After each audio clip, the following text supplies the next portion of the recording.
बालुवाटार स्थित ललिता निवासको सरकारी जग्गा हडपेको प्रकरणमा नक्कली मोही खडा गरिएका 2 जना पक्राउ परे। आफूले पुरस्कारको व्यवस्था गरेका कारण 100 किलो सुन समातिएको अर्थमन्त्री डाक्टर प्रकाश शरण महतको दाबी। सुनकाण्डको अनुसन्धानमा राजस्व अनुसन्धान विभागले माग्यो प्रहरीको सहयोग। 100 किलो सुन तस्करी प्रकरणमा एक्सरेको रिपोर्टमा कैफियत लेखियो। शंकास्पद सामान भनी कैफियत लेखिए पनि भन्सार अधिकृत जाँच्नै गएनन्। नेपालमा 1 वर्षमा भित्रियो 3.5 किलो सुन, बजार मूल्य 43 अर्ब 89 करोड। सबै सामुदायिक विद्यालयका व्यवस्थापन समिति भङ्ग गरेर वडा अध्यक्षलाई जिम्मा दिने काठमाडौँ महानगरपालिकाका मेयर बालेन शाहको तयारी। विद्यालयको हित नगर्ने बताउँछन् सरोकारवाला। वडा अध्यक्षलाई विद्यालय व्यवस्थापन समितिको जिम्मा दिँदा कस्तो प्रभाव पर्छ यसको बारेमा पुरै जानकारी। वडा अध्यक्षलाई विद्यालय व्यवस्थापन समितिको अध्यक्ष बनाउने महानगरको निर्णयको सरोकारवालाहरूले जनाए विरोध। भ्रष्टाचारी जुनसुकै पार्टीका भए पनि म छोड्दिन भन्दै गृहमन्त्री नारायण काजी श्रेष्ठको गर्जन। नेतालाई एउटा जनतालाई अर्को कानुन हुन नसक्ने धारणा। सरकारले नक्कली भुटानी शरणार्थी प्रकरणमा जरैसम्म अनुसन्धान गर्न नसकेको नेकपा एकीकृत समाजवादीका उपाध्यक्ष राजेन्द्र प्रसाद पाण्डेको आरोप। सरकारले भ्रष्टाचार काण्डका दोषीलाई निर्ममतापूर्वक कारबाही गर्नुपर्ने एकीकृत समाजवादीका महासचिव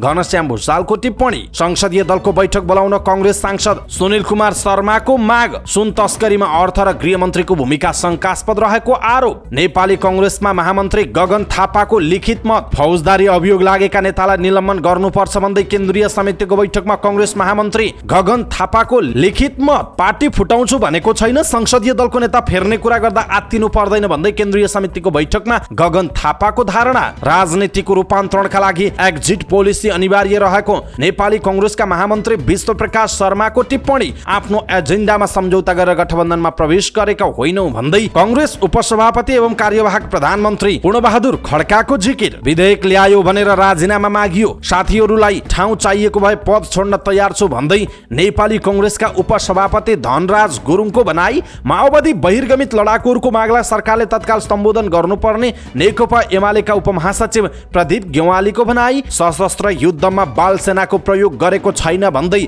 सर्वोच्च अदालतलाई प्रधानमन्त्री पुष्पकमल दाहाल प्रचण्डको जवाफ। भोकमरी र कुपोषणको अन्त्यका लागि लगानी गर्न बहुराष्ट्रिय निकायलाई प्रधानमन्त्री प्रचण्डको आग्रह। राजनीतिक तहमै हुने भ्रष्टाचार नियन्त्रण गर्न निर्वाचन प्रणालीमा सुधार गर्न जनता समाजवादी पार्टी नेपालका अध्यक्ष उपेन्द्र यादवको माग। अहिले माओवादी केन्द्र नेतृत्वको सरकार भएकोमा म खुसी छु भन्दै नेकपाका महासचिव नेत्रा विक्रम चन्द विप्लवको स्पष्टोक्ति। हिन्दू राष्ट्रका लागि धरानमा राप्रपाको पदयात्रा धर्मनिरपेक्षता जबरजस्ती लादियो भन्दै राप्रपा अध्यक्ष राजेन्द्र लिङदेनको दाबी। संक्रमणकालीन न्याय सम्बन्धी संसदमा हालै पेश गरिएको विधेयक आपत्तिजनक रहेको मानवाधिकार कर्मी चरण प्रसाईको भनाई। सरकारद्वारा देशभरका औषधि पसलहरूको अनुगमन सुरु। प्रशासनको अनुगमन टोलीलाई इनरुवाका व्यवसायीले मेडिकल भित्रै थुने। नयाँ मौद्रिक नीतिले अर्थतन्त्र चलायमान बन्ने अर्थमन्त्री डाक्टर प्रकाश शरण महतको जिकिर। मौद्रिक नीतिले अर्थतन्त्रको समस्या समाधान गर्न नसक्ने निजी क्षेत्रको टिप्पणी। टीआरसीमा विज्ञको सुझाव। द्वन्द्व पीडितको विश्वास जिते समस्या समाधान हुन्छ।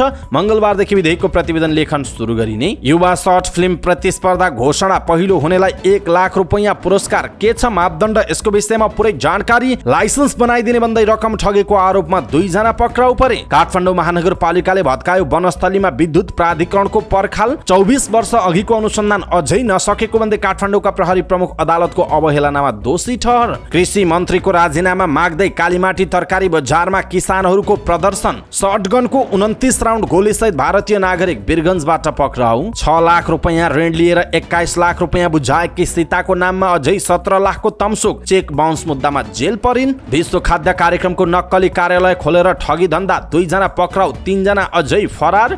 संगीत रोयल्टीको नाममा रेडियोको नवीकरणमा अवरोध नपुर्याउ भन्दै रेडियो ब्रोडकास्टर्स फोरमको आग्रह। इजरायलमा अब सरकार नै सर्वेसर्वा। अदालतले उल्टाउन पाउने छैन नेतान्याहुको निर्णयलाई। एलन मस्कले फेरे ट्विटरको लोगोमा एक्स किन राखे यसको विषयमा पुरै जानकारी। एएफसी कप क्वालिफायर्स अन्तर्गत प्रारम्भिक चरणका लागि मछिन्द्रको तयारी सुरु। श्रीलङ्कामा नेपाली टिमको विशेष प्रशिक्षणमा ज्ञानेन्द्र मल्ल सहित 3 खेलाडी पनि सहभागी हुने। र समाचार पार्टी हेल्थ टिप्स अन्तर्गत आज हामी मुटु खराब हुँदा देखिने लक्षणहरूको विषयमा जानकारी दिनेछौँ। हामीलाई अन्तिमसम्म हेर्नुहोला।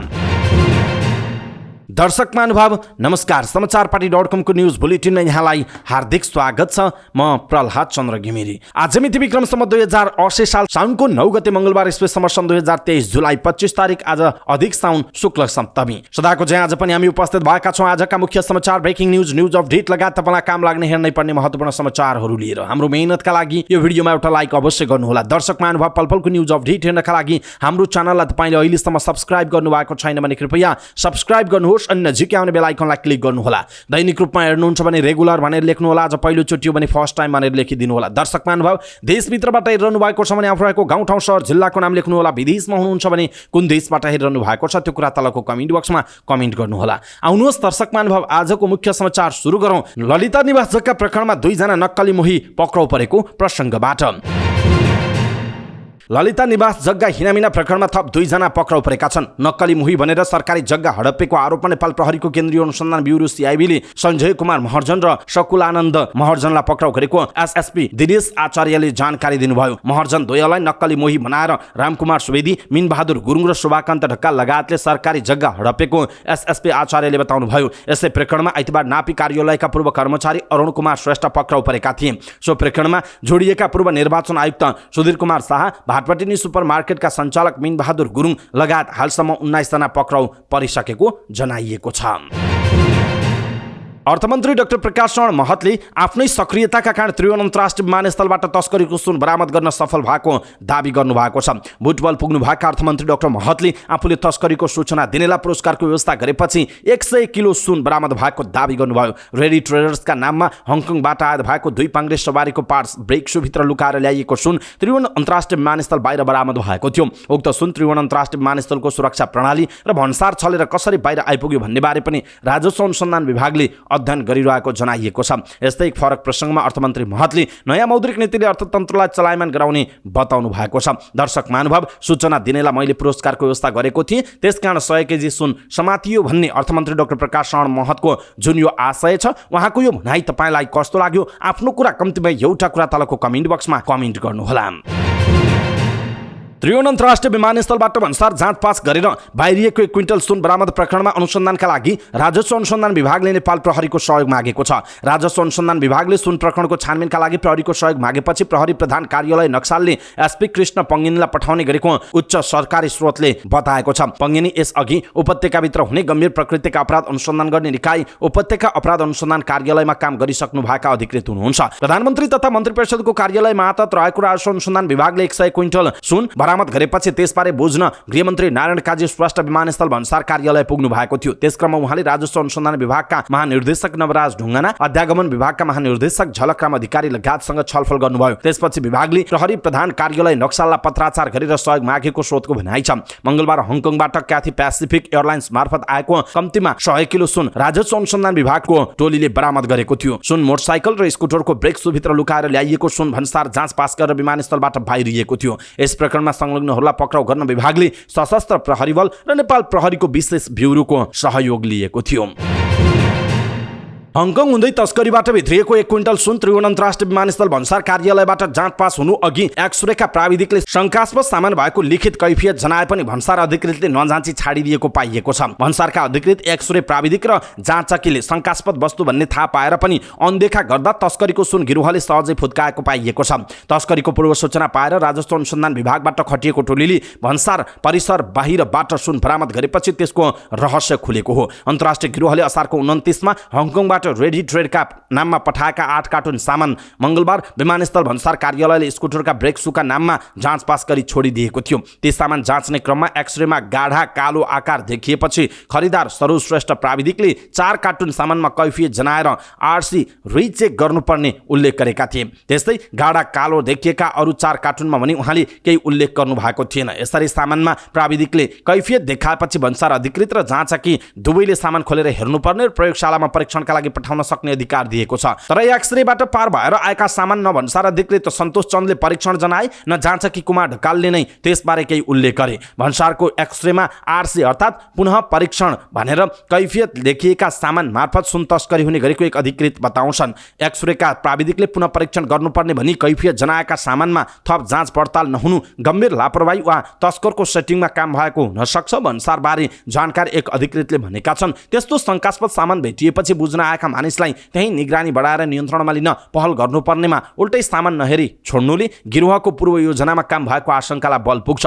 विभागले पछिल्लो केही महिना यताको विवरण अनुसन्धानका लागि नियन्त्रणमा लिएको छ। शंकास्पद वस्तु भन्दा भन्दै पुनः जाँच नगरी छोडिदिँदा सोझो फाइदा तस्करले उठाएको ती अधिकारी बताउँछन्। तर यो विषयको पूर्व सूचना राजस्व अनुसन्धान विभागले पहिल्यै थाहा पाएका कारण तस्करको योजना सफल हुन सकेन। भन्सारबाट पार भएको तस्करीको सुन ट्याक्सीमा राखेर सिनामङ्गल सडकमा पुगे लगत्तै राजस्वको टोलीले भन्सार एजेन्ट राजेन्द्र लाइराई नियन्त्रणमा लिएको थियो। त्यही बेला ट्याक्सी चालक अशोक लामा पनि पक्राउ परे। यो प्रकरणमा तस्करसँग मिलिमत्तको आशंकामा भन्सार अधिकृत चन्द, जाँचाकी ढकाल र एक्सरे प्राविधिक श्रेष्ठलाई विभागले आइतबार पक्राउ गरेको छ। तिनैजना यसअघि नै यही प्रकरणमा निलम्बनमा परेका थिए। गत बुधबार र बिहिबार पनि यही प्रकरणमा विभागले चलाएको विशेष अपरेसनका क्रममा भारतीय नागरिक थुप्तेन छेरिङ र चिनिया नागरिक जेक्यू याङ लिन पक्राउ परेका थिए। स्रोतका अनुसार दुवै विदेशी नागरिक भारतीय र चिनिया तस्करको एजेन्टका रूपमा सक्रिय रहेको प्रारम्भिक अनुसन्धानबाट खुलेको छ। त्यसपछि ट्रान्स ग्लोबल सर्भिसका सञ्चालक पुष्कर राज भट्ट, रेडी ट्रेडका सञ्चालक दिलीप भुजेल, उनका मामा रामकुमार भुजेल, भरियाका रूपमा आशंका गरिएका हर्कराज राई, राजन श्रेष्ठ र कृष्ण श्रेष्ठ समातिएका छन्। अहिलेसम्म यो प्रकरणमा 16 जना पक्राउ परिसकेका छन्। उच्च अदालत पाटनका रजिस्ट्रार ठगिन्द्र कटेलका अनुसार विभागले 16 जनालाई पक्राउ गर्न अदालतबाट पक्राउ अनुमति लिएको थियो। पक्राउ परेका मध्ये आइतबार 6 जनालाई 6 दिनका लागि थुनामा राख्न अनुमति दिएको उहाँले जानकारी दिनुभयो। यसअघि पक्राउ परेकालाई 10 दिन थुनामा राख्न विभागले अनुमति लिइसकेको छ। पक्राउ पर्नेहरू तस्करीसँग जोडिएका भरिया र सहयोगीको तह मात्रै रहेकाले सुनका खास मालिकसम्म पुग्न अनुसन्धान जारी रहेको विभाग स्रोतले जनाएको छ। विमानस्थल भन्सारका कर्मचारीलाई राजस्वले सोधपुछका लागि भन्दै हरिहर भवनस्थित कार्यालयमा बोलाएको थियो। दर्शक महानुभाव, एक्सरेको रिपोर्टमा कैफियत लेखियो, फेरि परीक्षण गर्नुपर्छ भनेर लेखियो, तर भन्सारका अधिकृतले जाँच नै गरेनन् र त्यसै छोडिदिए, जसका कारण उनीहरूको सम्पर्क तस्करहरूसँग रहेको भनेर अनुमान गरिएको छ भनेर यो समाचार आएको छ। यसप्रति तपाईँ के भन्नुहुन्छ? आफ्नो कुरा तलको कमेन्ट बक्समा कमेन्ट गर्नुहोला। दर्शक महानुभाव, विमानस्थल भन्सारका कर्मचारीलाई राजस्वले सोधपुछका लागि भन्दै हरिहर भवन कार्यालयमा बोलाएको थियो। तिनैजनालाई त्यहीँबाट नियन्त्रणमा लिएको थियो। सुन तस्करीको नायिकाका रूपमा शङ्का गरिएका एक व्यापारीमाथि पनि प्रहरी र राजस्वको टोलीले सूक्ष्म अनुसन्धान गरिरहेको छ। रेडी ट्रेडका नाममा तस्करीको सुन भित्र्याउने ती व्यापारी भारत, दुबई र हङकङसम्म पुगेको र नेपाल आएपछि सुन बरामद भएकाले घटनामा उनी अनुसन्धानको घेरामा तानिएका हुन्। तस्करीको सुन भित्र्याउने ती व्यापारीले नै भारत, हङकङ, चीनमा सक्रिय गिरोहको योजनामा रेडी ट्रेड नामक फर्म खडा गरेको अनुसन्धान अधिकारीहरूको आशंका छ। हङकङमा रहेको गिरोहले एक्सरे मेसिनले रिड गर्न नसक्ने गरी कारखानामै ब्रेक सुमा सुन राखेको पनि खुलासा भएको छ। चीनको दोङ्गोन सुतु ट्रान्सपोर्टेसन कम्पनी, ताइवानको तालमड कम्पनी र चीनकै जिआङनेन फेङटोन ट्रान्सपोर्टेसन कम्पनीले पठाएका सामान नेपालको रेडी ट्रेड कम्पनीका नाममा आएका थिए। पछिल्लो 2 महिनामा मात्रै रेडीले यी कम्पनी मार्फत 1997 केजी बराबरका सामान विभिन्न कार्टुनमा राखेर ल्याइएको थियो। रेडीकै नाममा असारको 29 मा क्याथे पेसिफिकको कारोबारमा आएको 36 कार्टुन मध्ये 8 वटा भन्सार जाँच पास भएर बाहिरिएपछि गत मङ्गलबार राजस्व अनुसन्धान विभागले सिनामङ्गल गैरीगाउँ सडकबाट बरामद गरेको थियो। दर्शक महानुभाव, 1 क्विन्टल सुन तस्करी प्रकरणमा एक्सरेको रिपोर्टमा कैफियत लेखियो, तर भन्सारका अधिकृतले जाँच नै गरेनन्। यसप्रति तपाईँ के भन्नुहुन्छ? यतिसम्मको लापरवाही नेपालमा भइरहेको छ। तपाईँ के भन्नुहुन्छ? आफ्नो कुरा तलको कमेन्ट बक्समा कमेन्ट गर्नुहोला।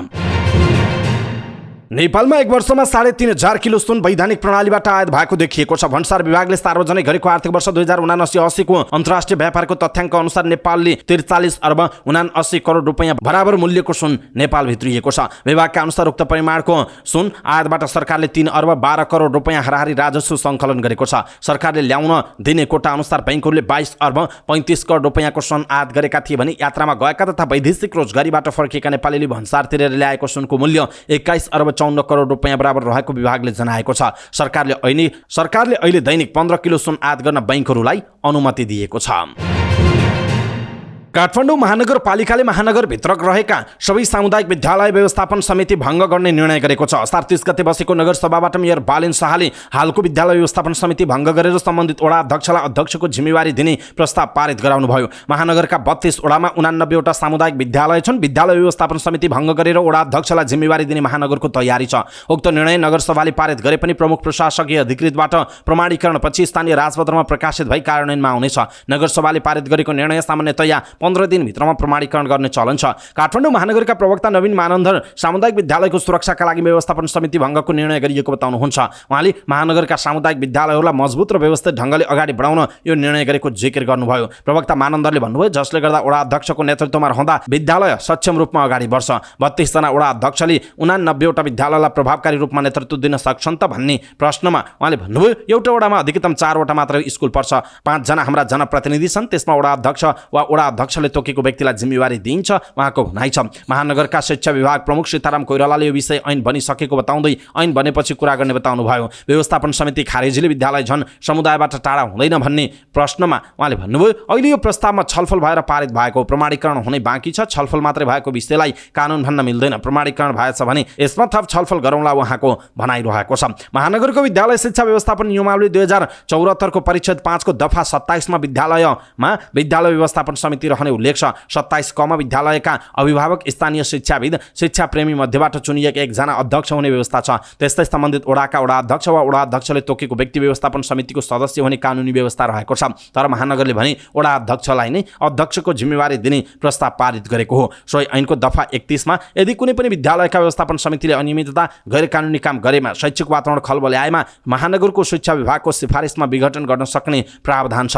यदि कुनै सम्बन्धित विद्यालय व्यवस्थापन समितिमा समस्या रहेको खण्डमा कानुनी रूपमै विघटन गर्ने व्यवस्था रहेको छ। त्यसो त सामुदायिक विद्यालयलाई सक्रिय, सबल र सक्षम बनाउन विद्यालय व्यवस्थापन समितिको भूमिका हुन्छ।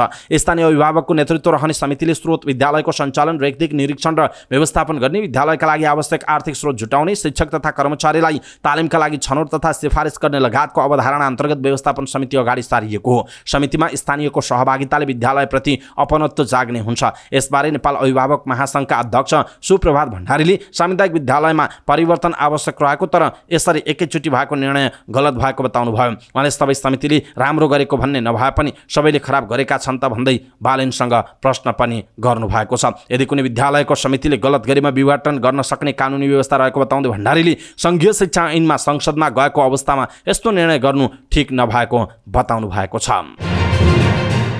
उपप्रधान तथा गृहमन्त्री नारायण काजी श्रेष्ठले भ्रष्टाचार विरुद्धको अभियानबाट आफू कुनै पनि हालतमा पछाडि नहट्ने अडान दोहोर्याउनु भएको छ। कानुन सभालाई समान हुने भन्दै उहाँले कोही पनि दोषीलाई नछाडिने प्रतिबद्धता व्यक्त गर्नुभएको छ। समाजवादी यात्राको चुनौती विषयक अन्तर्क्रिया कार्यक्रममा बोल्दै उपप्रधानमन्त्री श्रेष्ठले स्वच्छ र निष्पक्ष रूपमा अनुसन्धान अगाडि बढाइएको उल्लेख गर्नुभएको छ। प्रश्न उठिरहेको छ कि यो कहाँसम्म जान्छ। मैले बारम्बार भनेको छु, स्वच्छ र निष्पक्ष रूपमा अनुसन्धान अगाडि बढाइनेछ। उहाँले भन्नुभयो, तथ्य प्रमाणको आधारमा दोषी फेला पार्न जहाँसम्म जानुपर्ने हो त्यहाँसम्म पुग्छ। दोषीलाई छाडिँदैन। प्रहरीलाई स्वतन्त्र र निष्पक्ष अनुसन्धानका लागि आवश्यक निर्देशन दिइएको छ।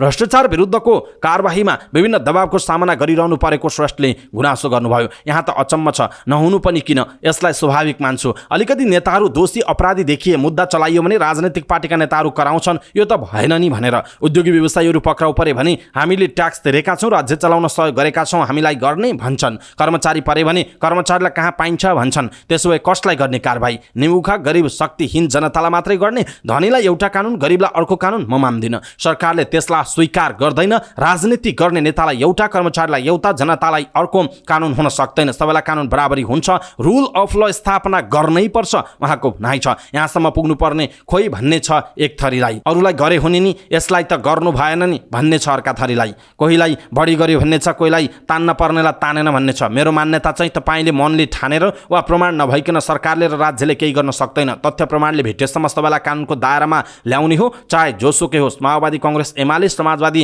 कुनै पनि पार्टीको मलाई मतलब छैन। सबै कानुनको अगाडि कि भ्रष्टाचारी हुन् कि होइनन्, कि दोषी हुन् कि होइनन् उहाँले भन्नुभएको छ। दर्शक महानुभाव, भ्रष्टाचारी जुनसुकै पार्टीको, जस्तोसुकै व्यक्ति, जत्तोसुकै ठुलो पदमा भएको व्यक्ति भए पनि म छोड्दिनँ भन्दै गृहमन्त्री नारायण काजी श्रेष्ठको यो भनाइ तपाईँलाई कस्तो लाग्यो? आफ्नो कुरा तलको कमेन्ट बक्समा कमेन्ट गर्नुहोला।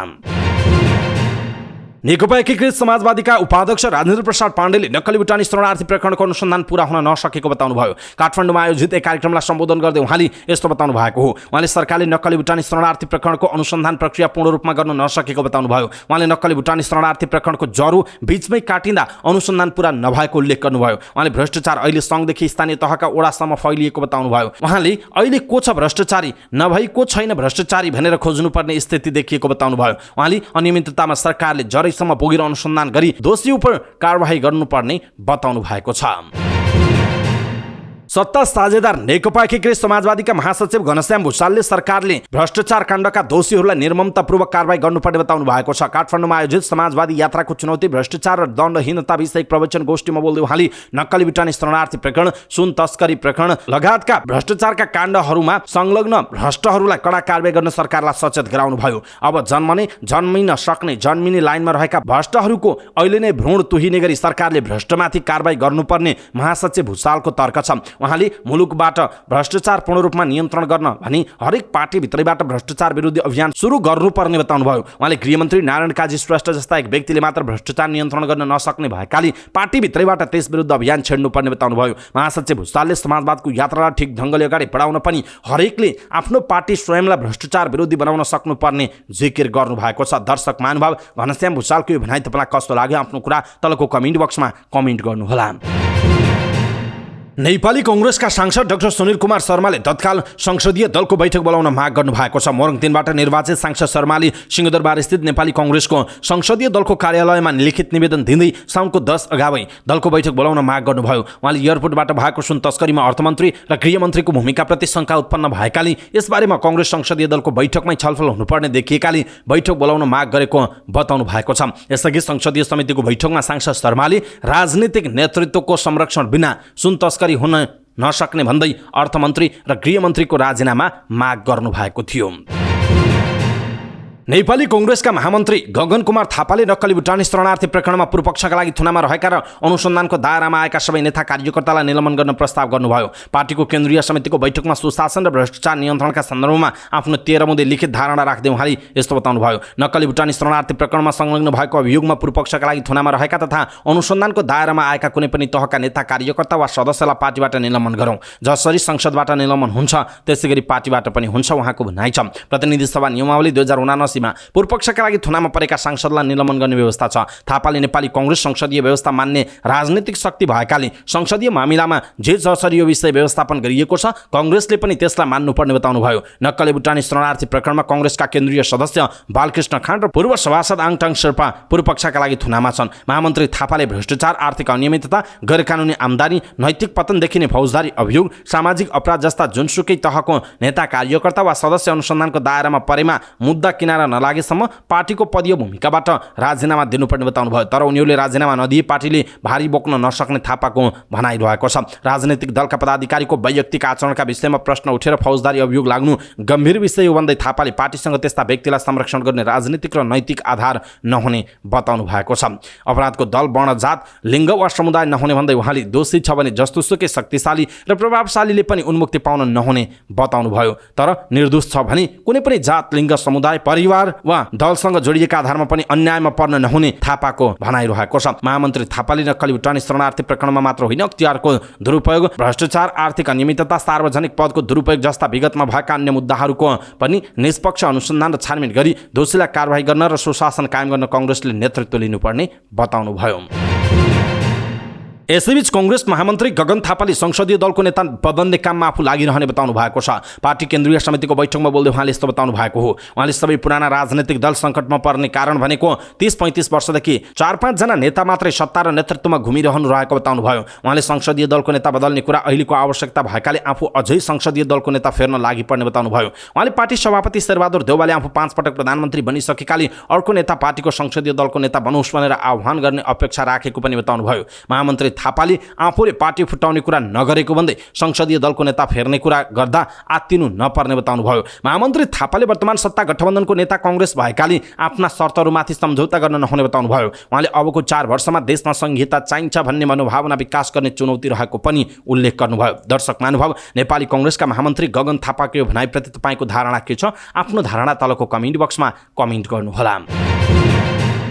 यसैबीच नेपाली कांग्रेसका महामन्त्री विष्णुप्रकाश शर्माले राजनीतिको रूपान्तरणका लागि एक्जिट पोलिसीको आवश्यकता रहेको बताउनु भएको छ। केन्द्रीय कार्य समितिको बैठकलाई सम्बोधन गर्दै उहाँले यस्तो बताउनुभयो। उहाँले राजनीतिक दलहरूले एक्जिट पोलिसी बनाएको खण्डमा राष्ट्रपति, प्रधानमन्त्री, मन्त्री र सांसदहरू भइरहने प्रवृत्तिको अन्त्य हुने बताउनुभयो। उहाँले राजनीतिमा उमेर नभई एजेन्डा महत्त्वपूर्ण हुने भए पनि महत्त्वपूर्ण पदहरूमा भने एक्जिट पोलिसी राख्न जरुरी देखिएको बताउनु भएको छ।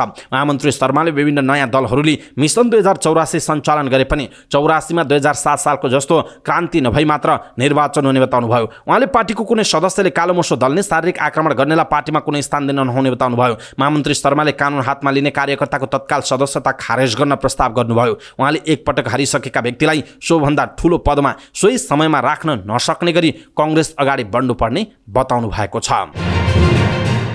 कार्यवाहक प्रधानमन्त्री एवं नेपाली कांग्रेसका उपसभापति पूर्णबहादुर खड्काले नेपाली कांग्रेस आफ्नो एजेन्डामा सम्झौता गरेर गठबन्धनमा प्रवेश नगरेको बताउनु भएको छ। कांग्रेसको केन्द्रीय कार्य समितिको बैठकमा बोल्दै उपसभापति खड्काले कांग्रेसले सरकारसँग आफ्ना एजेन्डालाई सम्झौता गरेर अगाडि नबढ्ने पनि बताउनुभयो। उहाँले गठबन्धनको सीमा पनि बुझेको उल्लेख गर्दै गठबन्धनको प्राकृतिक आवश्यकताको बोधसहित कांग्रेस सरकारमा गएको स्पष्ट पार्नुभयो। उहाँले गठबन्धनलाई 5 वर्ष लिएर जानुपर्ने र 5 वर्षमा सरकारले आर्थिक अवस्था अनुसारको जनतालाई दिनुपर्ने सेवाका सन्दर्भमा पनि स्पष्ट रहेको बताउनु भएको छ। उपसभापति खड्काले नेपाली कांग्रेसभित्र भावनात्मक सम्बन्ध कमजोर बन्दै गएको पनि बताउनुभयो। उहाँले समाजवादी मोर्चा कांग्रेस सभापति शेरबहादुर देउवालाई जानकारी गराएर नै भएको बताउनुभयो। कांग्रेस केन्द्रीय समितिको बैठक साउनको 10 गते साँझ 4 बजे बस्ने गरी स्थगित भएको छ।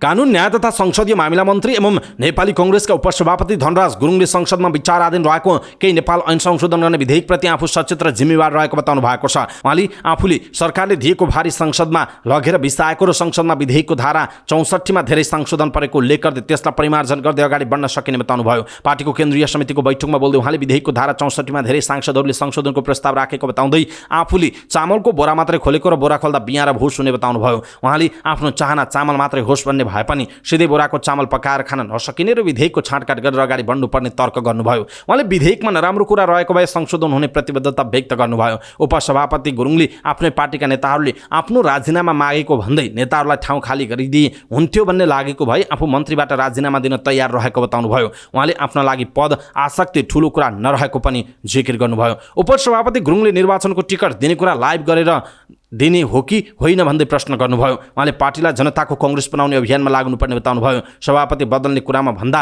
आफू बदलिने कुरामा लाग्न पनि उहाँले बताउनु भएको छ। प्रमुख प्रतिपक्ष दल नेकपा एमालेका उपमहासचिव प्रदीप कुमार गेवालीले माओवादी बहिर्गमित लडाकुहरूको मागलाई तत्काल सम्बोधन गर्न सरकारलाई दबाब दिनुभयो। पूर्व परराष्ट्र मन्त्री समेत रहनुभएका उपमहासचिव गेवालीले बहिर्गमित लडाकुहरूको मुद्दालाई अन्तर्राष्ट्रियकरण गरेर नेपालको संक्रमणकालीन न्यायलाई घिजुल्ने काम हुन नदिन पनि सरकारले उनीहरूको मागलाई सम्बोधन गर्ने ढिलाइ गर्न नहुने बताउनुभयो। संघीय संसद प्रतिनिधि सभा अन्तर्गतको कानुन न्याय तथा मानव अधिकार समितिको बैठकमा बोल्दै उहाँले बहिर्गमित लडाकुहरूलाई पनि लोकतान्त्रिक सम्मान दिएर उनीहरूको मागलाई सम्बोधन गर्ने प्रयास केपी शर्मा ओली नेतृत्वको सरकारको पालामा सुरु भए पनि त्यसलाई वर्तमान सरकारले अगाडि नबढाएकोमा असन्तुष्टि व्यक्त गर्नुभयो। उपमहासचिव गेवालीले तत्कालीन द्वन्द्वले धेरै नै ठुलो बनाएको रुकुम, रोल्पा, जाजरकोट लगायतको क्षेत्रमा पनि द्वन्द्वको घाउ पूर्णका लागि सरकारले विकास, निर्माण र रोजगारीका विशेष कार्यक्रम सञ्चालन गर्नुपर्ने आवश्यकता ल्याउनुभयो। उहाँले तत्कालीन अवस्थामा घर विदामा गएका सुरक्षाकर्मीहरूलाई समेत मार्ने काम भएको उल्लेख गर्दै उनीहरूको पनि गुनासोलाई राज्यले सम्बोधन गरेर संक्रमणकालीन न्यायलाई टुङ्गोमा पुर्याउनु पर्ने बताउनु भएको छ।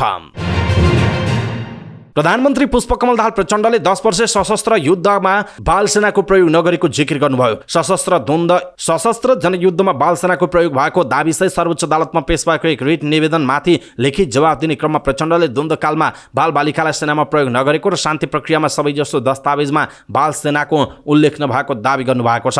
प्रधानमन्त्री प्रचण्डले लिखित जवाफमा भन्नुभएको छ, बृहत शान्ति सम्झौता र हतियार सेना व्यवस्थापनको अनुगमन सम्झौता, अन्तरिम संविधान, नेपालको संविधान र अन्य आधिकारिक लिखित दस्तावेज समेतले सशस्त्र द्वन्द्वमा बालबालिकालाई सेनाको रूपमा प्रयोग गरेको भनी स्वीकार गरेको कहीँ कतै देखिँदैन। माओवादी जनयुद्धमा संलग्न रहेका लेलिन बिष्टले जनयुद्धमा बाल सेना प्रयोग भएको र त्यही आरोपमा प्रचण्डका साथै डाक्टर बाबुराम भट्टराईलाई अन्तर्राष्ट्रिय कानुन अनुसार कारबाही प्रक्रिया अगाडि बढाउनु पर्ने माग गरी सर्वोच्च अदालतमा रिट निवेदन दिएका थिए। द्वन्द्व पीडितहरूलाई राहत, परिपूरण र क्षतिपूर्तिका लागि सरकारले अनवरत रूपमा काम गरेको भन्दै उहाँले लिखित जवाफमा भन्नुभएको छ, म शान्ति सम्झौतामा हस्ताक्षर गर्ने व्यक्ति भएको नाताले समेत शान्ति प्रक्रियाको बाँकी कामलाई तात्विक निष्कर्षमा पुर्याउने निरन्तर रूपमा लागि परेको बेहोरा समेत अवगत गराउँछु। बिष्टले विगतमा नेपालका लागि संयुक्त राष्ट्र संघीय मिसन अनमिन र राज्यले घोषणा गरेको तथ्य स्वीकारेको भन्दै प्रधानमन्त्री प्रचण्डले राज्यले दिने राहतमा उनले समेत सहमति जनाएकाले बाल सैनिकको दाबी सत्य नभएको जिकिर गरेको उल्लेख छ।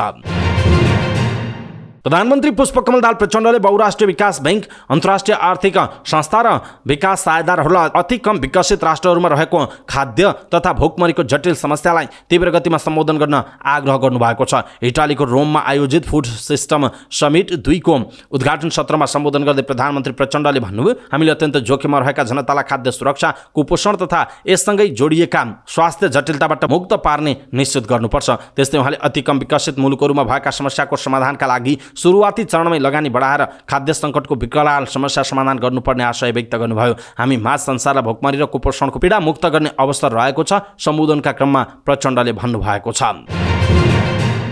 सत्तारूढ जनता समाजवादी पार्टी नेपालका अध्यक्ष उपेन्द्र यादवले निर्वाचन प्रणालीमा सुधार गर्नुपर्ने आवश्यकता ल्याउनु भएको छ। महँगो निर्वाचन प्रणालीले मुलुकमा राजनैतिक भ्रष्टाचारलाई प्रोत्साहन गरेकाले त्यसको सुधार तत्काल गर्नुपर्ने उहाँको भनाइ छ। काठमाडौँमा आयोजित समाजवादी यात्राको चुनौती, भ्रष्टाचार र दण्डहीनता विषयक प्रवचन कार्यक्रममा बोल्दै उहाँले राजनैतिक तहमै हुने संस्थागत भ्रष्टाचार नै मुलुकमा समाजवादी व्यवस्था ल्याउनका लागि मुख्य बाधक रहेको उल्लेख गर्नुभयो। अध्यक्ष यादवले नेपाल जस्तो अल्प विकसित मुलुकमा पनि विकसित देशहरूको भन्दा महँगो निर्वाचन प्रणाली हुनु दुःखद कुरा रहेको उल्लेख गर्नुभयो। नेपाल कम्युनिस्ट पार्टी नेकपाका महासचिव नेता विक्रम चन्द विप्लवले अहिले माओवादी केन्द्र नेतृत्वको सरकार भएकोमा खुसी लागेको बताउनु भएको छ। माओवादी केन्द्रका महासचिव बन्ने चर्चा भइरहेका बेला उहाँले सो प्रतिक्रिया दिनुभयो। काठमाडौँमा आयोजित समाजवादी यात्राको चुनौती, भ्रष्टाचार र दण्डहीनता विषयक प्रवचन कार्यक्रममा बोल्दै उहाँले अहिलेको भ्रष्टाचार विरोधी अभियानमा माओवादी केन्द्र नेतृत्वको सरकारमा गृहमन्त्री नारायण काजी श्रेष्ठ हुनु, त्यसमा उपेन्द्र यादव सहितका दलहरू सहभागी हुनु खुसीको कुरा भएको बताउनुभयो। भ्रष्टाचार विरोधी लडाईँमा सरकार आफै सहभागी हुनु राम्रो कुरा भएको उल्लेख गर्दै महासचिव विप्लवले त्यसका लागि सरकारलाई आफ्नो पार्टीले सडकबाट जनतालाई एकीकृत गरेर साथ दिइरहेको दावी समेत गर्नुभयो। उहाँले नारायण काजी श्रेष्ठ गृहमन्त्री भएको भए तत्कालीन समयमा आफ्नो पार्टीमाथि प्रतिबन्ध लाग्दैन थियो कि भन्ने अहिले आफूलाई लागिरहेको समेत सुनाउनुभयो। महासचिव विप्लवले दलाल पुँजीवादी व्यवस्था कायमी रहेकाले नेपालमा पनि भ्रष्टाचार मौलाएको जिकिर समेत गर्नुभयो। यो व्यवस्था रहेकै कारण मुलुकमा भ्रष्टाचार नागरिक तहसम्म सल्किएको उहाँको बुझाइरहेको छ। राष्ट्रिय प्रजातन्त्र पार्टीका अध्यक्ष राजेन्द्र लिङ्गदेनले धरानस्थित पिण्डेश्वर मन्दिरमा आयोजित धार्मिक पदयात्रामा सहभागिता जनाउनु भएको छ। हिन्दू राष्ट्र पुनर्स्थापनाका लागि भन्दै साउनको दोस्रो सोमबार धरानमा आयोजित पदयात्रापछि बोल्दै अध्यक्ष लिङ्गदेनले साउन महिनादेखि सुरु हुने गरी पार्टीले नवीन राप्रपा कार्ययोजना लागू गरेको बताउनुभयो। उहाँले उक्त कार्ययोजना कार्यान्वयन गर्न देशका सबै स्थानीय तहमा 900 जना नेता परिचालित भएको बताउनु भएको छ। मेरो कार्यक्षेत्र धरान उपमहानगरपालिका परेको छ, कार्य आजबाट प्रारम्भ गरेको छु उहाँले भन्नुभएको छ। उहाँले संगठनात्मक कार्ययोजना सुरु गर्ने क्रममा धरान उपमहानगरपालिका वडा नम्बर 14 को विजयपुरमा रहेको पेण्डेश्वर मन्दिरमा धार्मिक गतिविधिमा सहभागी भएको समेत बताउनुभयो। लिङ्गदेनले 2062-63 को राजनीतिक परिवर्तनपछि जनचाहना विपरीत, बहुसंख्यक जनताको भावना विपरीत जबरजस्ती धर्मनिरपेक्षता लाद्नाको दुष्परिणाम देशमा यति बेला देखिन थालेको बताउनु भएको छ। उहाँले धर्मनिरपेक्षताको आडमा भइरहेको वाञ्छित गतिविधि नियन्त्रण गरिनुपर्ने बताउनु भएको छ। विज्ञहरूले संक्रमणकालीन न्याय सम्बन्धी संसदमा हालै पेश गरिएको विधेयकप्रति आपत्ति जनाएका छन्। प्रतिनिधि सभा अन्तर्गतको कानून, न्याय तथा मानवाधिकार समितिको बैठकमा बोल्दै संविधानविद विपिन अधिकारी, मानवाधिकार कर्मी चरण प्रसाईले गम्भीर मानवाधिकार उल्लङ्घनका घटनामा संलग्नहरूको मुद्दा फिर्ता लिने गरी सरकारले विधेयक ल्याएको दावी गर्दै त्यसलाई फिर्ता गराउन सांसदहरूको ध्यानाकर्षण समेत गराउनुभयो। मानवाधिकार कर्मी प्रसाईले फेरि द्वन्द्व नहोस् भन्ने उद्देश्यका साथ संक्रमणकालीन न्याय टुङ्गोमा पुर्याउनु पर्नेमा सरकारले त्यस विपरीत हुने खालको विधेयक ल्याएकाले त्यसलाई फिर्ता गराउन सांसदहरू लाग्नुपर्ने बताउनु भएको छ। उहाँले विगतमा पनि सरकार र राजनीतिक पार्टीहरूकै कारण संक्रमणकालीन न्यायलाई टुङ्गोमा पुर्याउने कामले गति लिन नसकेको आरोप पनि लगाउनु भएको छ। स्वास्थ्य तथा जनसङ्ख्या मन्त्रालयले देशभरका औषधि पसलहरूको अनुगमन सुरु गरेको छ। औषधि पसलहरू मापदण्ड विपरीत चलेको गुनासो आएपछि स्वास्थ्य मन्त्रालयले अनुगमन गरेको हो। 20 वटा समूह बनाएर स्वास्थ्य मन्त्रालयले काठमाडौँ, भक्तपुर र ललितपुरका औषधि पसलहरूको अनुगमन गरेको छ। अनुगमनका क्रममा केही औषधि पसलहरू मापदण्ड विपरीत सञ्चालन भएको पाइएको छ। स्वास्थ्य मन्त्रालयका वरिष्ठ जनस्वास्थ्य अधिकृत रविकान्त मिश्रले औषधि व्यवस्था विभागमा दर्ता नभएका औषधिहरू पनि औषधि पसलहरूले बिक्रीका लागि राखेको भेटिएको छ। अनुगमनका क्रममा स्वास्थ्य मन्त्री मोहन बहादुर बस्नेतले औषधि क्षेत्रमा बिक्री आएको गुनासो प्राप्त भएपछि अनुगमन गरिएको बताउनुभयो। फार्मासिस्ट भन्दा फार्मेसीहरू झण्डै तीव्र रूपमा सञ्चालन भएका कारण पनि औषधि क्षेत्रमा समस्या रहेको उहाँले बताउनु भएको छ। औषधि पसल अनुगमन गर्न गएको प्रशासनको टोलीलाई इनरुवाका व्यापारीले थुनेका छन्। मेडिकल पसल सञ्चालक सहित स्थानीय व्यापारीको टोलीले जिल्ला प्रशासन कार्यालय सुनसरीका प्रशासकीय अधिकृत केशव खतिवडा सहितको टोलीलाई 2 घण्टा बढी थुनेको जनाइएको छ। गृहको पत्र अनुसार अस्पताल रोडमा रहेका औषधि पसल अनुगमन गर्न पुगेको टोलीले कागजात खोज्ने क्रममा विवाद चर्किएपछि मेडिकल सञ्चालक तथा व्यवसायी सहितका व्यापारी आन्दोलनमा उत्रिएका थिए। सो क्रममा अनुगमन टोली उप हातपातको प्रयास हुनुका साथै दुर्व्यवहार र नाराबाजी चर्किएपछि तनावपूर्ण बनेको अवस्था नियन्त्रणमा लिन बाक्लो संख्यामा सुरक्षाकर्मी परिचालित गर्नु परेको थियो। औषधि व्यवसाय र व्यवसायको अवरोध र तनावका कारण बाहिर निस्कन नसकेको अनुगमन टोलीलाई प्रहरीले सुरक्षा दिएर प्रशासनसम्म पुर्याएको थियो। सो पश्चात समेत व्यापारी समूहले बजार क्षेत्रमा प्रदर्शन जारी राखे। उनीहरूले औषधि पसल बन्द गर्ने धम्की समेत दिएका छन्। प्रदर्शनमा उत्रिएका नेशनल मेडिसिन सेन्टरका सञ्चालक योगेन्द्र मेहताले अनुगमन टोलीको शैली उपर प्रश्न उठाउँदै आन्दोलनमा उत्रनु परेको प्रतिक्रिया दिनुभयो। उहाँले अनुगमनमा सहभागी जिल्ला अस्पताल इनरुवाका निमित्त मेसु डाक्टर देवराज घिमिरे घटनाको कारक भएको बताउनुभयो। उता अनुगमन टोलीको नेतृत्व गरेका प्रशासकीय अधिकृत केशव खतिवडाले औषधि व्यवसायको रवैया ठिक नभएको प्रतिक्रिया दिनुभयो। उहाँले अनुगमन टोलीमाथि व्यापारी व्यवसायको अवरोध र आक्रमण प्रयास निन्दनीय रहेको पनि बताउनु भएको छ। अर्थमन्त्री डाक्टर प्रकाश शरण महतले चालू आर्थिक वर्षका लागि राष्ट्र बैंकले ल्याएको नयाँ मौद्रिक नीतिले अर्थतन्त्र चलायमान हुने आशय व्यक्त गर्नुभएको छ। प्रेस युनियन रूपन्देहीले बुटवलमा गरेको पत्रकार सम्मेलनमा बोल्दै उहाँले नयाँ मौद्रिक नीतिले लगानीको वातावरण सहज बनाउने बताउनुभयो। आइतबार सार्वजनिक मौद्रिक नीतिमा आफूले भन्दै आएको ब्याज दरमा खुकुलोपनलाई सम्बोधन गरिएको उहाँले बताउनुभयो। उहाँले अब निजी क्षेत्रमा लगानी सहज हुने, ब्याज दर घट्दै जाने बताउनुभयो। उहाँले वित्त नीति र मौद्रिक नीतिको एउटै लक्ष्य आर्थिक वृद्धि सुनिश्चित गर्ने, मूल्यलाई एउटा तहमा राख्ने भएको पनि बताउनु भएको छ। उहाँले समग्रमा हेर्दा मूल्य वृद्धि कम भएको दाबी गर्नुभयो। सरकार विसङ्गतिलाई चिर्दै समस्याको समाधान खोजेर अगाडि बढिरहेको अर्थमन्त्री डाक्टर महतको भनाइरहेको छ। नेपाल राष्ट्र बैंकले ल्याएको चालू आर्थिक वर्ष 2080-81 को मौद्रिक नीति निजी क्षेत्रको मनोबल कमजोर बनाएर आएको भन्दै निराशा प्रकट गरेको छ। राष्ट्र बैंकले सार्वजनिक गरेको मौद्रिक नीतिले निजी क्षेत्रको मागलाई सम्बोधन नगरेको भन्दै वर्तमान आर्थिक समस्या समेत समाधान हुन नसक्ने भन्दै निराशा प्रकट गरेका छन्। निजी क्षेत्रको 3 छाता संगठन नेपाल उद्योग वाणिज्य महासंघ, नेपाल चेम्बर अफ कमर्स र नेपाल उद्योग परिसंघले मौद्रिक नीतिले अर्थतन्त्रका विद्यमान समस्याहरू समाधान हुने अपेक्षा गरेकोमा पूरा हुने गरी मौद्रिक नीतिहरू नभएको बताएका छन्। उच्च ब्याजदर, न्यून माग, नगद प्रवाहमा भएको समस्या, न्यून उत्पादन एवं रोजगारी कटौती, निजी क्षेत्रको घट्दो मनोबल तथा नयाँ लगानीका योजना स्थगन लगायतका विद्यमान अर्थतन्त्रका चुनौतीहरूको सामना गर्ने गरी मौद्रिक नीति आउने अपेक्षा निजी क्षेत्र भए पनि अपेक्षाअनुसार मौद्रिक नीति नआएको बताएका छन्। उनीहरूले मौद्रिक नीति मार्फत केन्द्रीय बैंकले लिएको नीतिले अर्थतन्त्रलाई मन्दीको अवस्थाबाट उकास्न सहयोग पुग्ने निष्कर्षमा पुगेको छ। मौद्रिक नीतिको कार्यदिशा अर्थतन्त्रलाई चलायमान बनाउन सजगतापूर्वक लचिलो मौद्रिक नीति ल्याइएको भनिए पनि यसले लिएका प्रावधानले यसलाई पुष्टि गर्न सक्ने निजी क्षेत्रको दाबी छ। गत आर्थिक वर्षको मौद्रिक नीतिले निजी क्षेत्रमा जाने ऋण लक्ष्य 12.6% रहेकोमा चालू आर्थिक वर्षका लागि यस्तो लक्ष्य 11.5% झारिएको भन्दै निजी क्षेत्रमा विस्तार हुने कर्जा सङ्कुचित गर्दा बजेट मार्फत सरकारले लिएको 6% आर्थिक वृद्धिको लक्ष्य हासिल हुन कठिन हुने बताएको छ। बेपत्ता पारिएका व्यक्तिको छानबिन, सत्यनिरूपण तथा मेलमिलाप आयोग ऐनलाई संशोधन गर्न बनेको विधेयक टीआरसी विधेयकको मुख्य समस्या पीडितको विश्वास आर्जन गर्नु रहेको विज्ञहरूले बताएका छन्। संविधान सभाको कानुन, न्याय तथा मानवाधिकार समिति अन्तर्गतको उपसमितिले टीआरसी विधेयकमाथि छलफल गरेर समाधान सहितको प्रतिवेदन तयार पार्ने जिम्मा पाएको छ। गत जेठ 5 गते गठित 11 सदस्यीय उपसमितिले सरोकारवालाहरूसँग एक चरणको छलफल सकेको छ। मङ्गलबारदेखि सरोकारवालाहरूको राय, संशोधनकर्ता सांसदहरूको संशोधनलाई एकीकृत गरेर त्यसमाथि आन्तरिक छलफल चलाउँछौँ, उपसमितिका ज्येष्ठ सदस्य राप्रपा सांसद ध्रुवबहादुर प्रधानले भन्नुभयो। मङ्गलबारबाटै प्रतिवेदन लेखनको कार्य पनि सुरु हुनेछ। उहाँका अनुसार उपसमितिले सङ्क्रमणकालीन न्यायसँग सम्बन्धित सबै पक्षहरूसँग राय लिएको छ। उपसमितिले सङ्क्रमणकालीन न्याय सम्बन्धी कानुनका जानकारहरूलाई छलफलमा बोलाएको थियो। छलफलमा सहभागीहरूले शान्ति प्रक्रियाको बाँकी काम पूरा गर्न समय लगाउन नहुने प्रतिक्रिया दिएका छन्। 2 दशकदेखि सिनेमाको प्राज्ञिक अध्यापन गराउँदै आएको ओस्कार फिल्म कलेजले युवा सर्ट फिल्म प्रतिस्पर्धा गर्ने भएको छ। कलेजले प्रेस विज्ञप्ति जारी गरी पहिलो युवा सर्ट फिल्म प्रतिस्पर्धाको घोषणा गरेको हो। 20 वर्ष मुनिको उमेर समूहमा लक्षित यो प्रतिस्पर्धामा सहभागीले भदौको 22 गतेभित्र आफ्ना फिल्म पठाइसक्नु पर्ने जनाइएको छ। विज्ञप्ति अनुसार प्रतिस्पर्धामा प्रथम हुने फिल्मलाई 1 लाख रुपैयाँ नगद प्रदान गरिनेछ। दोस्रो र तेस्रो फिल्मलाई क्रमशः 50 र 25,000 प्रदान गरिनेछ। प्रथम, द्वितीय र तृतीय हुने फिल्म मेकरले ओस्कार कलेजमा भर्ना हुन चाहेमा 50% छात्रवृत्ति समेत पाउनेछन्। यसैगरी स्पेशल मेन्सनमा पढ्न सफल फिल्म मेकरलाई पनि कलेजमा भर्ना भएको खण्डमा 50% छात्रवृत्ति दिइने जनाइएको छ। कलेजका प्रधानाध्यापक रामराजा दाहालले प्रतिस्पर्धाबारे भनेका छन्, फिल्म निर्माणमा उदयमान प्रतिभाहरूको पहिचान गरी विशेष अवसर प्रदान गर्नका लागि यो प्रतिस्पर्धा आयोजना गर्न लागि हो। ओस्कार फिल्म कलेजले पहिलो पटक आयोजना गरेको युवा सर्ट फिल्म प्रतिस्पर्धालाई आगामी वर्षहरूमा निरन्तरता दिइने पनि विज्ञप्तिमा उल्लेख गरिएको छ। लाइसेन्स बनाइदिने, ट्रायल पास गराइदिने भन्दै ठगी गरेको आरोपमा 2 जना पक्राउ परेका छन्। पक्राउ पर्नेमा ललितपुर महालक्ष्मी नगरपालिका 13 एकान्त कुना ठेगाना भई 30 वर्षीय सम्राट समीर राघव भन्ने राजु परियार र कृष्ण ज्वेलर्स एन्ड सन्सका सञ्चालक काठमाडौँ महानगरपालिका 14 कलङ्की सुनार गाउँ ठेगाना भएका 36 वर्षीय ब्रह्मा रिसाल रहेको जनाइएको छ। अनुसन्धानको क्रममा काठमाडौँ उपत्यका अपराध अनुसन्धान कार्यालय मिन भवनबाट खटिएको प्रहरीले राजुलाई ललितपुर महालक्ष्मी नगरपालिका 7 लुबुबाट, शनिबार र ब्रह्मा रिसाललाई काठमाडौँ कालीमाटीबाट ठगी गरेको सुनलाई गाली ढिक्का बनाई राखेको 11 ग्राम 680 मिलिग्राम सुनसहित आइतबार पक्राउ गरेको हो। उनीहरूमध्ये राजुले यातायात व्यवस्था कार्यालय एकान्त कुनाको कर्मचारी हुँ भन्दै उक्त रकम तथा सुन ठगी गरेको र ब्रह्माले ठगी गरेको सुन खरिद गरेको खुल्न आएको छ। पक्राउ परेका उनीहरूको साथबाट प्रहरीले 4,30,000 रुपैयाँ बराबरको रकम बरामद गरेको छ। उनीहरू उप ठगी सम्बन्धी कसुरमा आवश्यक अनुसन्धान तथा कारबाहीका लागि जिल्ला प्रहरी परिसर जावलाखेल ललितपुर पठाइएको प्रहरीले जनाएको छ। काठमाडौँ महानगरपालिकाले वडा नम्बर 16 वनस्थलीमा विद्युत प्राधिकरणको कार्यालयको पर्खाल भत्काएको छ।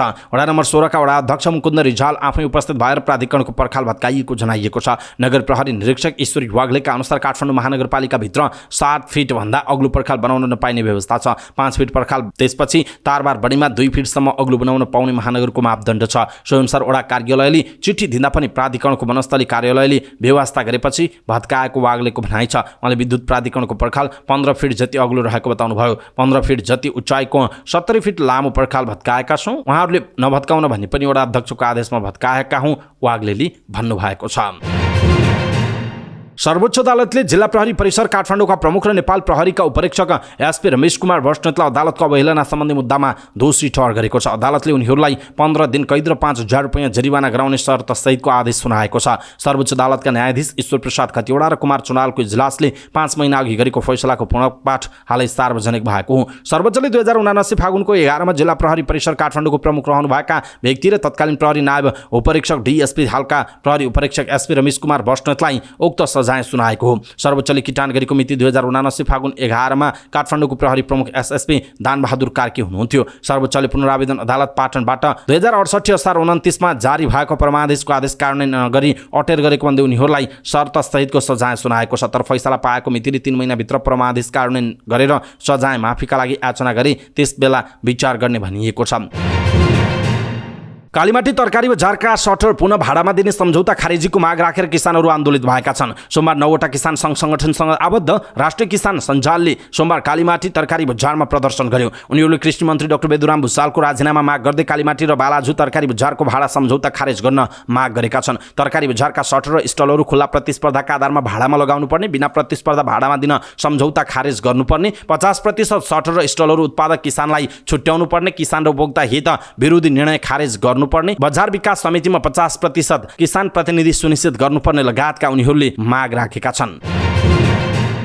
प्रहरीले पर्साको वीरगञ्जबाट सर्ट गनको 19 राउन्ड गोलीसहित एक भारतीय नागरिकलाई पक्राउ गरेको छ। पक्राउ पर्नेमा भारतको बिहारका 22 वर्षीय मुरारी कुमार कुशवाहा रहेका छन्। उनलाई आइतबार राति भानुचोकबाट नियन्त्रणमा लिएको पर्सा प्रहरीले जनाएको छ। प्रहरीका अनुसार मुरारीको साथबाट 12 शक्तिमान 12 एक्सप्रेस लेखिएको सर्ट गनको 15 राउन्ड गोली र KF-12 लेखिएको सर्ट गनको 3 राउन्ड गोली तथा 12 KF-1296 लेखिएको सर्ट गनको 1 राउन्ड गोली बरामद भएको जनाइएको छ। घटनाबारे थप अनुसन्धान भइरहेको प्रहरीले जनाएको छ।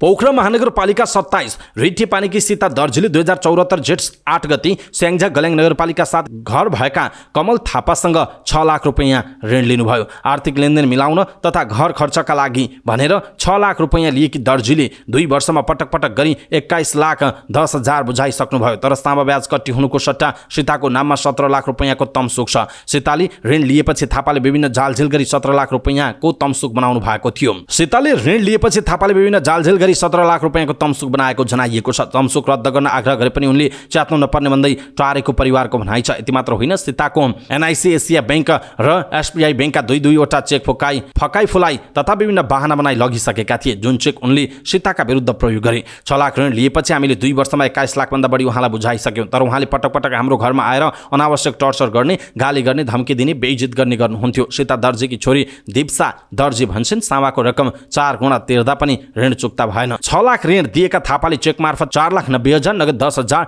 दिनेश दर्जीको ATM कार्डबाट 3,80,000, विपासा दर्जीको हातबाट 1,30,000, विमला नेपालीको साक्षी सहित सीता दर्जीबाट पिनाकल एकाडेमी भित्र 2 लाख, गीता सापकोटा साक्षी राखेर सीता दर्जीबाट 1 लाख, दिनेश दर्जी साक्षी राखेर सीता दर्जीबाट 8 लाख गरी जम्मा 21,10,000 बुझेका छन्। छोरी देवसा दर्जी भन्छन् यो त प्रमाण भएको मात्रै हो, अझ खुद्रा रकम त धेरै पटक बुझायौँ। पैसा बुझाइसकेपछि सीताले चेक माग्दा थापाले चेक हराएको बताउने गरेको उनले बताएका छन्। थापाले 21,10,000 रुपैयाँ लिएको स्वीकार नगरी सीता दर्जी विरुद्ध 17 लाखको चेक बाउन्सको मुद्दा दायर गरे। उनले 2077 पुस 21 गते जिल्ला अदालत कास्कीमा सीता दर्जी विरुद्ध 17 लाख चेक बाउन्सको मुद्दा दर्ता गरेका हुन्। जिल्ला अदालत कास्कीले सीता दर्जीलाई 78 असोज 13 गते चेक अनाधारमा दोषी ठहर गरेको थियो। उनलाई चेकमा उल्लेखित रकम र सो भरिभराउ हुँदासम्मको ब्याज भराउन जिल्ला अदालतले आदेश दियो। आदेशपछि थापाले अदालतमा उपस्थित हुन नपर्ने बताए। तर पछि बारम्बार टर्चर दिन थालेपछि सीताले उच्च अदालत पोखरामा पुनरावेदन गरिन्। तर त्यति बेलासम्म उनले पुनरावेदन गर्न पाउने समय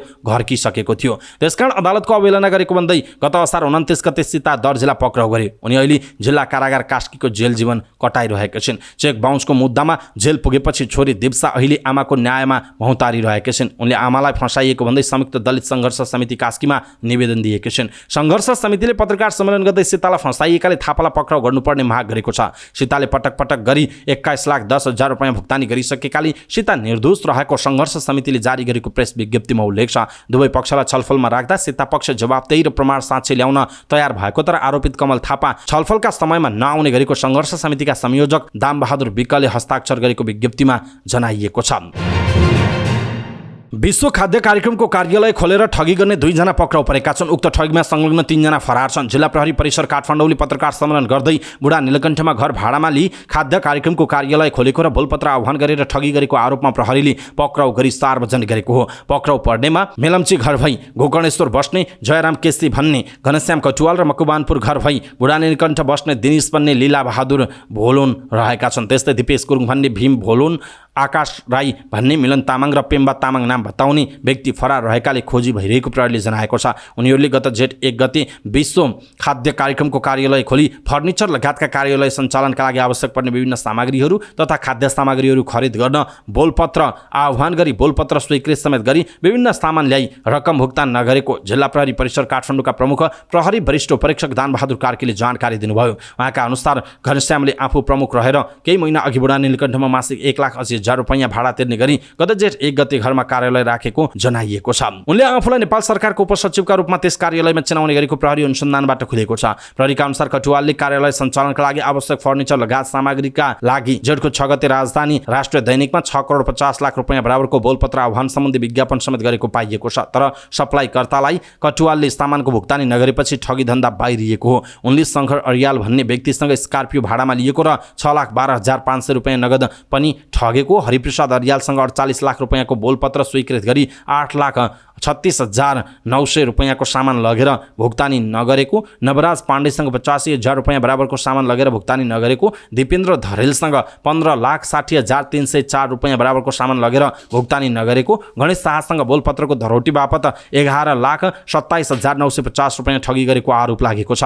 कटुवालको कार्यालयबाट नेपालका राष्ट्रिय झण्डा, अन्तर्राष्ट्रिय खाद्य सुरक्षा कार्यक्रम लेखिएको छाप र लेटर प्याड सहित सामग्री बरामद भएको छ। कटुवालले आफ्नो कार्यालयमा शाखा अधिकृतदेखि प्राविधिक इन्जिनियर र जनसम्पर्क अधिकृतसम्म पद दिएर कर्मचारी राखेका थिए। प्रहरीका अनुसार कटुवाल केही महिना अघि मात्र बैंकिङ कसुर र ठगी मुद्दामा 3 वर्ष जेल बसेर छुटेका थिए। प्रहरीले कटुवाल बाहेक 40 वर्षीय लीला बहादुर भोलोनलाई पनि पक्राउ गरेको जनाइएको छ। नेपालका स्वतन्त्र रेडियो सम्बद्ध छाता संगठन रेडियो ब्रोडकास्ट फोरम आरबीएफले सरकारी स्तरबाट नै सङ्गीत रोयल्टी सङ्कलन कार्यका लागि व्यवस्थित प्रणालीको विकास गर्नुपर्ने माग गरेको छ।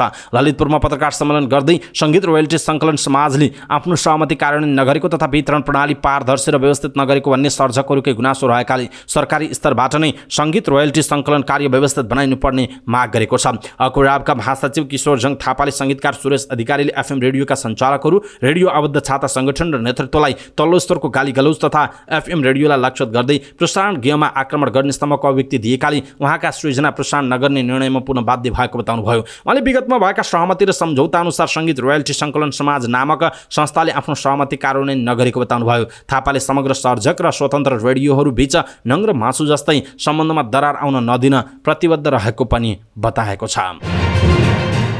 चौतर्फी विवाद र आलोचनाका बीच इजरायलको संसदले न्यायालयको शक्ति सङ्कुचन गर्ने कानुन पारित गरेको छ। संसदबाट उक्त कानुन पारित भएको छ। अब इजरायली सरकारले गरेको निर्णय अदालतले उल्टाउन सक्ने छैन। प्रधानमन्त्री बेन्जामिन नेतान्याहुको यो प्रस्ताव संसदबाट बहुमतको आडमा पारित भएको छ। अन्तिम समयसम्म पनि प्रतिपक्षी दलसहित प्रबुद्ध व्यक्ति समूहले सरकारलाई सहमतिमा आउनका लागि दबाब दिएका थिए। यो प्रस्ताव संसदमा मतदानमा लाने तयारी गरेसँगै जेरुसलममा 10,000 मानिसले प्रदर्शन गरेका थिए। यो विधेयक पेश गर्ने तयारीसँगै इजरायलमा स्पष्ट ध्रुवीकरण देखा परेको थियो। यो ध्रुवीकरण थप बढ्ने देखिएको छ। प्रतिपक्ष दलले यो कानुन पारित भएसँगै इजरायली लोकतन्त्र जोखिममा परेको प्रतिक्रिया दिएको छ। यता सरकारले भने अदालतले बारम्बार सरकारको निर्णयमा भाँजो हाल्ने र हस्तक्षेप गर्ने कामलाई बढावा दिएकाले कानुन अत्यावश्यक रहेकै कारण पारित गरिएको तर्क गरेको छ। यो कानुन पारित भएसँगै इजरायलका राष्ट्रपतिले मुलुक अब सङ्कटकालतर्फ अग्रसर भएको बताएका छन्। संसद भवन नै घेराउ गर्ने तरिकाले प्रदर्शनकारी उत्रिएपछि इजरायली प्रशासनले प्रदर्शनकारीमाथि दमन गरेको थियो। राज्यले जति नै दमन गरे पनि लोकतन्त्रको बचाउका लागि आफूले आत्मसमर्पण नगर्ने प्रतिक्रिया आन्दोलनकारीहरूले दिएको बीबीसीले उल्लेख गरेको छ। यो कानुन इजरायलको रिजर्भ फोर्स, हवाई सेना लगायतले पनि विरोध जनाएका थिए। उनीहरूले कानुन पारित भएमा राजीनामा दिने समेत चेतावनी दिएका थिए। कानुन पारित भएसँगै इजरायल सङ्कटतर्फ धकेलिने सङ्केत देखिएको छ।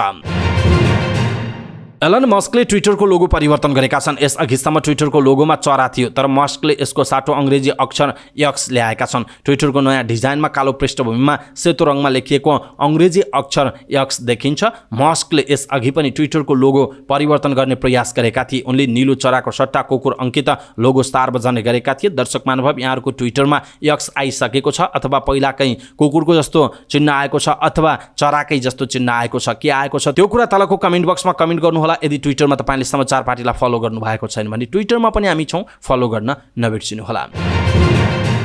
शहीद स्मारक ए डिभिजन क्लब मच्छिन्द्रले एएफसी कप क्वालिफायर्स अन्तर्गत प्रारम्भिक चरणको खेलका लागि तयारी सुरु गरेको छ। मच्छिन्द्रले नेपालको लिग च्याम्पियनको हैसियतमा एएफसी क्लब क्वालिफायर्स अन्तर्गत प्रारम्भिक चरणको खेलमा भुटानको लिग च्याम्पियन पारो एएफसीसँग खेल्दैछ। उक्त खेल दशरथ रङ्गशालामा साउनको 23 गते सुरु हुनेछ। सोही खेलका लागि मच्छिन्द्र फुटबल क्लबले तयारी थालेको छ। दशरथ रङ्गशालामा एक कार्यक्रमको आयोजना गर्दै क्लबले उक्त छनौट खेलका लागि अभ्यास सुरु गरेको जनाएको हो। क्लबका अध्यक्ष सुनिल कपालीले ललितपुर स्थित चर्च बोइजको खेल मैदान र एन्फा कम्प्लेक्सको मैदानमा खेलाडीहरूले अभ्यास थालेको जानकारी दिनुभयो। मच्छिन्द्रको छनौट खेलमा 23 खेलाडी समावेश छन्। यीमध्ये 9 जना गत लिगमा विभिन्न क्लबबाट उत्कृष्ट प्रदर्शन गरेका खेलाडीलाई मच्छिन्द्रले एएफसी कप क्वालिफायर्सको यात्राका लागि अनुमोदित गरेको छ। उनीहरूलाई एएफसी कप क्वालिफायर्सको यात्रा जारी रहँदासम्ममा अनुमोदित गरिएको क्लबका महासचिव अनिल श्रेष्ठ बताउनुहुन्छ। गत वर्ष डेब्यू सिजनमा नै चर्च बोइज क्लब सहित स्मारक ए डिभिजन लिग च्याम्पियन भएको थियो। यद्यपि एएफसी क्लब लाइसेन्स नभएका कारण दोस्रो स्थानमा रहेको मच्छिन्द्रले एएफसी क्लब क्वालिफायर्स खेल्न पाएको जनाइएको छ। मच्छिन्द्रले गत सिजन पनि एएफसी कप क्वालिफायर्सको प्रारम्भिक चरणको खेल खेलेको थियो। यद्यपि घरेलु मैदानमा भएको उक्त खेलमा श्रीलङ्काको ब्लू स्टारसँग 2-0 पराजित भएपछि मच्छिन्द्रको यात्रा अगाडि बढ्न सकेको थिएन। एसिसी इमर्जिङ्स टिम्स एसिया कप खेलेको नेपाली टिमले श्रीलङ्कामा थप 15 दिनको विशेष प्रशिक्षण लिने भएको छ। त्यसका लागि नेपालमा रहेका 3 खेलाडी ज्ञानेन्द्र मल्ल, करण केसी र आरफी शेख पनि त्यसतर्फ जाने नेपाल क्रिकेट सङ्घ क्यानले जनाएको छ। खेलाडीहरूको भिसाको प्रक्रिया पुरा भइसकेको र 1-2 दिनभित्र श्रीलङ्का पठाउने क्यानका कार्यवाहक सचिव दर्गाराज पाठकले जानकारी दिनुभएको छ। इमर्जिङ कपमा नेपालले युएई टिमलाई पराजित गरेको थियो भने भारत र पाकिस्तानका टिमसँग पराजित भएको थियो। यस्तै नेपालले टी20 एसिया क्वालिफायर्सका लागि अन्य 6 खेलाडीलाई प्रशिक्षणका लागि भारत पठाउने तयारी पनि गरेको छ। नाम हाल टुङ्गो लागिसकेको छैन। सेलेक्सन कमिटीले नाम छनौट गर्ने बित्तिकै हामी खेलाडीलाई भारत अथवा अन्य कुनै देश प्रशिक्षणमा पठाउने तयारीमा छौँ, पाठकले भन्नुभएको छ। समाचार पार्टी न्युज बुलेटिनमा पालो भएको छ समाचार पार्टी हेल्थ टिप्स। आजको समाचार पार्टी हेल्थ टिप्समा हामीले मुटु खराब भएको 8 सङ्केतको विषयमा जानकारी दिनेछौँ। हामीलाई अन्तिमसम्म हेर्नुहोला। सबै नेपालीहरू माझ पुर्याउनका लागि यो हेल्थ टिप्स आफ्नो फेसबुक, ट्विटर लगायतका सामाजिक सञ्जालमा सेयर गर्न नबिर्सिनुहोला। के मुटुमा खराबी हुँदै गएको कुनै सङ्केत हुन्छ? धेरैले यस्तो प्रश्न सोध्ने गर्छन्। स्वाभाविक हो, मान्छेलाई आफ्नो स्वास्थ्यबारे ख्याल हुनु, त्यसमा पनि मुटुको प्रसङ्गमा मान्छेहरू अरू डराउने गर्छन्। हाम्रो खानपान र जीवनशैली जसरी ध्वस्त हुँदै गएको छ नि, त्यसरी नै मुटु रोगको जोखिम पनि बढेर गएको छ। प्रशोधित खानपान, मदिरा, चुरोट आदिले मुटुको कार्यक्षमता कमजोर बनाउँदै लगेको छ। निष्क्रिय जीवन, अनियन्त्रित खानपान, तनावले मुटुलाई मारमा पारेको छ। त्यसैले अहिले धेरै व्यक्ति मुटुको समस्यासँग जुधिरहेका छन्। मुटुमा समस्या भएको वा मुटु खराब हुँदै गएको केही सङ्केतहरू। छाती दुख्ने। मुटु खराब हुँदा देखिने प्रमुख सङ्केत भनेको छाती दुख्नु हो। यद्यपि अन्य स्वास्थ्य समस्यामा पनि छाती दुख्ने सङ्केत साझा रूपमा देखिने हुँदा मुटुकै समस्या भनेर कहिलेकाहीँ दुविधा हुन सक्छ। यदि मुटुको धमनीहरूमा अवरोध भइरहेको छ भने, हिँड्दा, धपेडी हुँदा, उकालो चढ्दा, भर्याङ चढ्दा बढी छाती दुखेको महसुस हुन्छ भने विश्रामको बेला दुख्दैन। यो मुटु खराब हुँदा देखिने सुरुवाती अवस्था हो। त्यस्तै मुटु खराब भएपछि हुने मुख्य समस्या हृदयघात वा हृदयघात हुनु अघि धमनीमा अवरोध आउनु हो। यस्तोमा हृदयघात हुनु पूर्व देखिने सङ्केत भनेको छाती दुख्नु हो। हृदयघात हुँदा पनि छातीको बीच र वरपर दुख्ने, कुनै वस्तुले थिचेको जस्तो भारी हुने, छातीको दुखाइ देब्रे काँधतर्फ पनि सर्ने गर्छ। छातीको दुखाइ देब्रे भागतर्फ बढी भएमा तत्काल अस्पताल जानुपर्छ।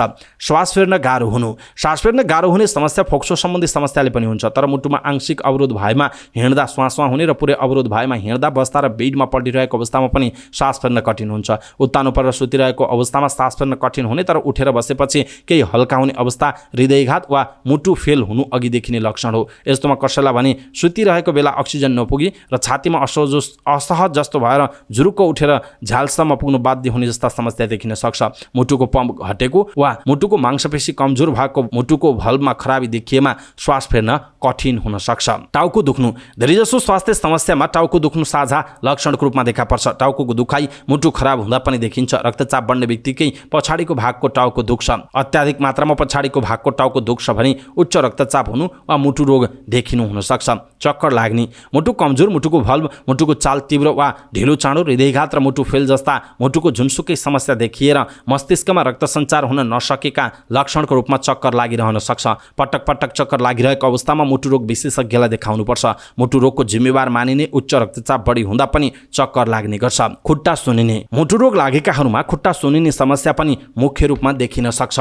विशेष गरी मुटुले पम्प गर्न नसक्दा खुट्टा फुल्दै आउने गर्छ। त्यस्तै मुटुको भल्भ खराब, मांसपेशी कमजोर र रक्तचाप उच्च हुँदा खुट्टा सुनिन्छ। बालबालिकामा टन्सिल र जोर्नी दुखी बालबालिकामा पनि मुटुको रोग देखिने गर्छ, जसलाई मुटु बाथ रोग भनेर भनिन्छ। उनीहरूमा बारम्बार टन्सिल आउने, जोर्नी दुखिरहने र शरीरमा डाबरहरू आइरहेको छ भने मुटु बाथ रोगको सङ्केत हुन सक्छ। यस्तोमा मुटुको भल्भमा खराबी पनि हुन सक्छ। यदि यस्तो समस्या समयमै उपचारपछि बच्न सकिन्छ। त्यस्तै जन्मजात नै मुटु रोग भएका बालबालिकामा कहिलेकाहीँ हात खुट्टा र अनुहार निलो हुने गर्दछ। ढुकढुकी बढेको महसुस हुने सामान्यतया कुनै कुराको त्रास उकालो चढ्दा, दौडिँदा, उफ्रिँदा ढुकढुक बढ्न सक्छ, जुन स्वाभाविक हो। तर आराम गरिरहँदा, कुनै कार्य गर्दा वा हल्का काम गर्दा पनि मुटुको ढुकढुकी बढिरहेको महसुस हुनु मुटु रोगको सङ्केत हुन सक्छ।